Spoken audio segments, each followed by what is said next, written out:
चलिए बच्चों ध्यान देंगे हम लोग आज फिर संधि को जो है बढ़ रहे हैं। आज आपको यंग स्वर संधि को हम बढ़ेंगे, ठीक है। तो यंग स्वर संधि का नियम है कि ह्रस्व या दीर्घ ई के बाद कोई भी भिन्न स्वर आए तो दोनों के मेल से य हलंत हो जाता है, ठीक।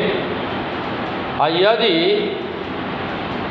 ह्रस्व या दीर्घ ऊ हो और उसके बाद कोई भी भिन्न स्वर आए तो दोनों के मेल से वह हलंत हो जाता है।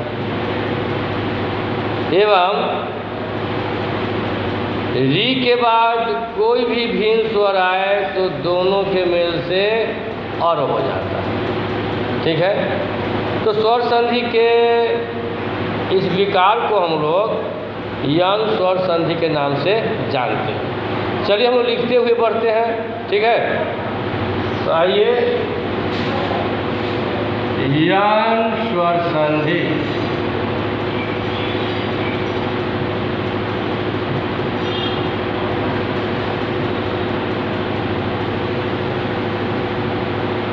यदि ह्रस्व या दीर्घ ई के बाद कोई भी भिन्न स्वर हो, भिन्न स्वर मतलब यहाँ पर समझना है कि ई के साथ ई का मेल नहीं, ई छोड़कर कोई भी दूसरा स्वर होगा उसको भिन्न स्वर कहेंगे, ठीक है। जैसे उसमें ओ आ जाएगा, आ जाएगा, ई नहीं आएगा, ठीक है। री आएगा, ए आई ओ औ, है ना, ये सब आएगा, ठीक है। तो ये भिन्न स्वर हो गया। तो कोई भी जो है ना भिन्न स्वर आए तो दोनों के मेल से, दोनों के मेल से यह हलंत हो जाता है, ठीक है। यदि ह्रस्व या दीर्घ ऊ रहे, और ह्रस्व या दीर्घ ऊ के बाद कोई भी भिन्न स्वर हो, भिन्न स्वर आए तो दोनों के मेल से,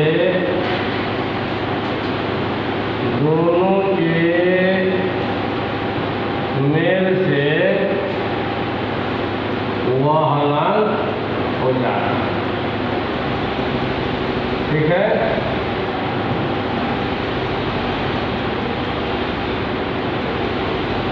हो जाता है।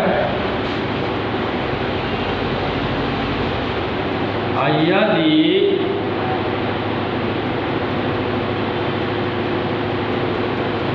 री के बाद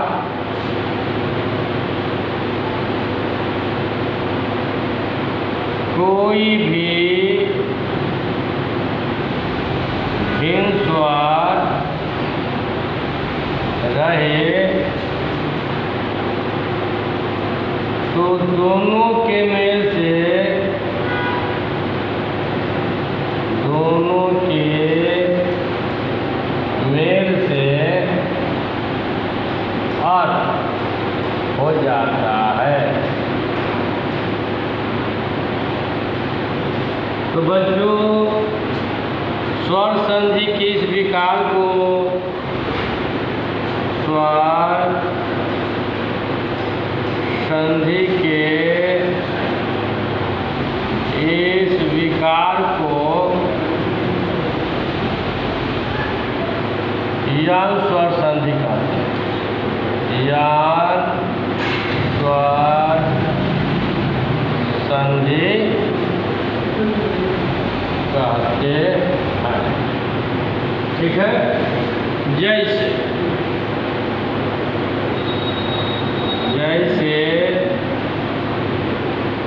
यदि जोड़ अपी, ध्यान दीजिएगा, यदि, तो यहाँ पहला वर्ण क्या है य, और द में से हरसी हम निकाल लिए तो ये आधा द हो गया, द हलंत बच गया, और ये द में से जो हरसी निकाले सो और दोनों मिला के य बन गया। अब पी तो अंत में है ही, यद्यपि।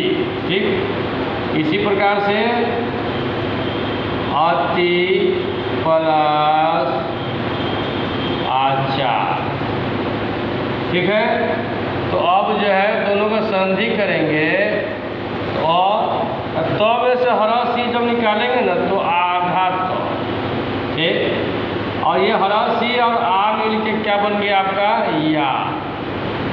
और उसके बाद चार वर्ड तो है ही, इसको तो लिखना ही है, ये बन गया अत्याचार। ठीक है। इसी प्रकार से दूसरा है अनु प्लस आय, तो अनु का पहला वर्ण जो है वर्ण हो गया और 9 में से हरासु निकाल दिए तो आधा 9, तो ये हरासु प्लस अ मिल के क्या बनेगा वो, है ना, और अंत में यह है अन्वय हो गया। ठीक है। इसी प्रकार से बहुत से उदाहरण होंगे। चलिए इतना लिखिए, फिर हम आगे आपको